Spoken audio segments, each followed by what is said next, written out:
It has been quite some time since I played classic 2D Sonic, so I was looking forward to Sonic Origins, which is basically the ultimate 2D Sonic collection containing updated versions of Sonic 1, 2, CD, 3 and Knuckles, with modern improvements like widescreen support, a museum packed with extras, new modes like Mirror Mode, Boss Rush and even achievement-like missions. There's a lot of content here, but are the new additions enough to warrant the $40 price point? Well, that's what I'm here to answer in GameXplain's review of Sonic Origins. And like Sonic himself, let's not waste any time. Sonic Origins should be the template for how to create a classic games compilation going forward. On top of running at a higher resolution with HDR support at a rock solid frame rate, the brand new Anniversary mode offers some essential tweaks to make each game more accessible to modern audiences, including a wider viewpoint, infinite lives, and the drop dash from Sonic Mania being retroactively added to each of the games. And I have to say, playing the classic Sonic games with all these enhancements is an absolute treat. The widescreen support looks gorgeous and the infinite lives makes it infinitely less frustrating. But my favourite change is the drop dash, as it greatly reduces the time you spend trying to regain momentum, and it's wonderful. And yes, I realise that's more of a commentary on my skills rather than the game's fault, but I had significantly more fun playing these games now than I ever did as a kid.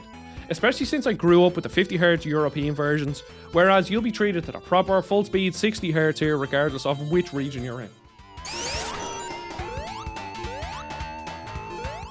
And speaking of smoothness, the bonus stages all look and run much better now than ever before, which is most notable in Sonic CD's bonus stages. Just look how smooth it is. And even better, the game now lets you instantly retry a bonus stage if you fail to complete it, which is a small quality of life improvement that I personally quite liked.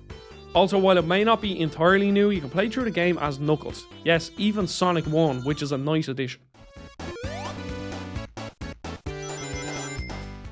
Before you purists out there, don't worry. You can still play the games as they were mostly originally designed in classic mode, which retains their original 4:3 aspect ratio, life counter and no drop dash, which again is a fantastic feature to have for a classic games collection. Too often there are debates over collections honouring the original releases or being updated for a modern audience, so having both options is a perfect compromise. I struggle to play these games in classic mode after getting used to the drop dash, as it really is a game changer, and I'm excited to see what speedrunners can do with it. Beyond the gameplay and presentation enhancements, there are a few new modes too. First up is an unlockable mirror mode, which lets you play the exact same game again, only this time the world is flipped. It was a nice surprise, but I also didn't care about it all too much, since again, it's literally the same game except you run left instead of right. There's also a boss rush mode for each game, and it's quite the challenge. I'm certainly not great at 2D Sonic games, and this mode was tough. You're given 3 lives to fight every boss for whichever game you choose. I didn't care too much for either of these modes. It's nice to have them there in the collection for people who want extra content, but I had enough after testing them out. My new favourite mode, however, were the missions. These are scored challenges set in the levels of the 4 different games. So one you might have to kill 5 Caterkillers in Sonic 1, another has you running through Sonic 2 saving animals while dodging a lot of enemies. Each one has to be completed within a time limit or by finishing it with a certain amount of rings. And I found myself hooked on trying to get an S rank every mission, and I had so much fun doing it. Especially since the better you do, the more gold coins you get. Yes, coins and not rings, as you'll use them to unlock some premium content in the museum, which includes things like music tracks from across the series and early versions of new cutscenes and more. But let's step outside of the collection for a moment and talk about the games themselves. And I'm going to be frank and wear my allegiance on my sleeve. I not only prefer 2D Mario games to Sonic when growing up, but I also enjoyed the 3D Sonic games more than the 2D ones. And as a kid, I used to run through the classic Sonic games a bit like a headless chicken, never quite sure of where to go or how to play properly. But now in Sonic Origins, I found myself getting invested properly into the games. While there were a few levels that don't hold up great these days, like Labyrinth Zone and Sonic 1, I've fallen in love with what I can now see as classic experiences. There truly is a stellar lineup of levels that each have so much personality and diversity. It's also fun and interesting to see the evolution of the series between Sonic 1, 2 and 3, such as how having 2 acts instead of 3 improved the pacing of the latter games so much.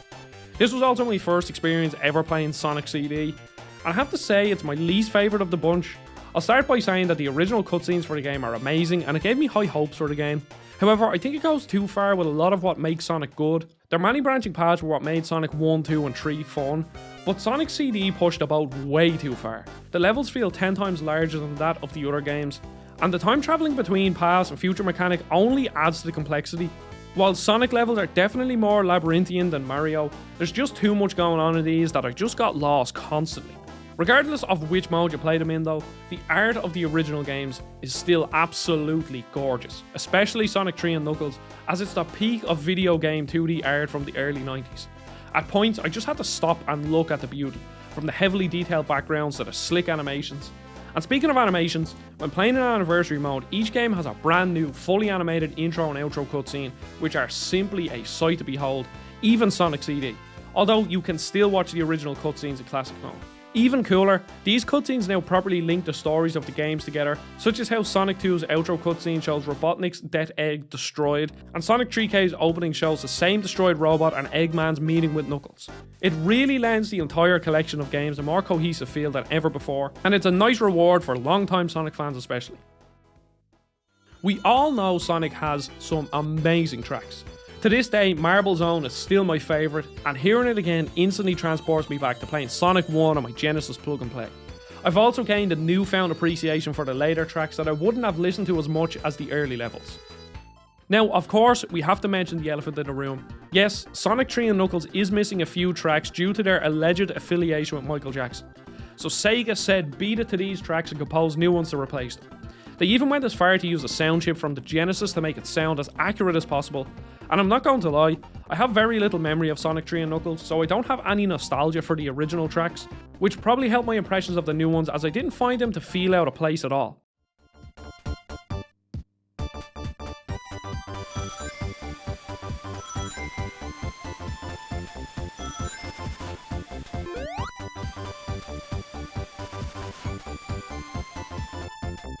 But the fact remains that it is a notable change, and it is unfortunate that Sonic 3's soundtrack couldn't be 100% faithful to the original game. Joey did a great comparison of the new and old tracks, so check that out if you want to hear more.